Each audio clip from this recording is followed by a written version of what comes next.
Ignoring does not solve anything.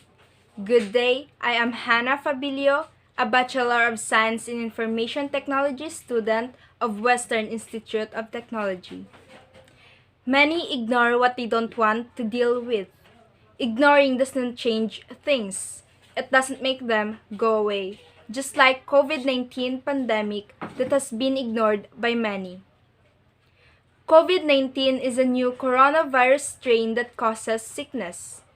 Fever, cough, and shortness of breath are some of the symptoms. Infection can lead to pneumonia or respiratory problems in more serious situations. The disease might be lethal in rare cases. The virus is spread through direct contact with an infected person's respiratory droplets. Every day, we discover more about how COVID-19 affects people. People who are older, as well as those who have chronic medical diseases like diabetes and heart disease, appear to be at a higher risk of having severe symptoms. Many of the symptoms can be cured if you seek medical help as soon as possible. Many of the signs and symptoms are treatable. Early treatment by a healthcare expert can help to make the disease less harmful. COVID-19 has a global impact because of globalization. To the economy, the healthcare system, and the government. COVID-19 is a worldwide issue that has a negative impact on the global economy and financial markets. It resulted in considerable income losses, increased unemployment, and disruptions of the transportation, service, and manufacturing sectors. Reduced productivity, loss of life, business closures, and the devastation of the tourism industry are only a few of the important effects of the pandemic on the worldwide economy.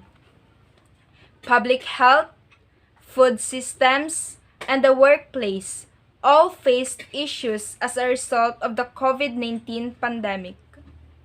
Many people are unable to feed themselves and suffer from poor health, starvation, and a lack of safety and labor protection, as well as other types of abuse.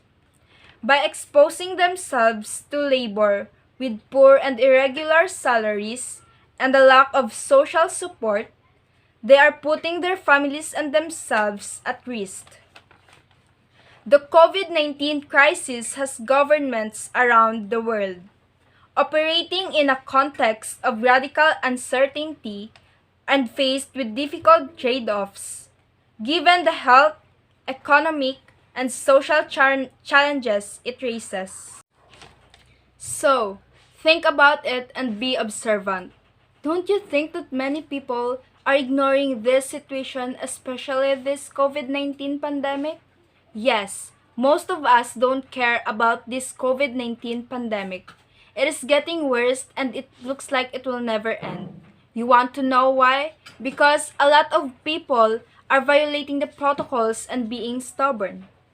Government in the world underestimated the risk of rapid COVID-19 spread. Some are giving their all to help people, while others aren't. So let's change that and do not ignore this.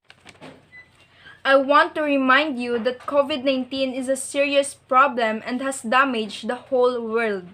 With or without watching this video, you should care about now, the situation, the future, and other people.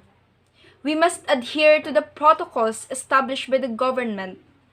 We should assist others, particularly the poor, as they are the ones who are most affected, as well as the senior citizens and individuals with disabilities. The same goes for the government. Those who are part of the government should not do anything that will destroy the country and its people. This upcoming election, I hope that we will choose a leader that can manage his country and people. He must be mentally strong and stable, have a good grasp of the situation, and also empathy is necessary. He must have courage and strength, and must remember that he was elected to serve the people, not himself. We should not be enticed by the temporary comfort that people who are running for election give us. Now is the time for global solidarity and support. Always remember that every problem has a solution and needs to be solved. Ignoring the problem will not change anything. It will continue to grow and spread. For us to overcome this situation, unity is what we need, and be considerate. Thank you.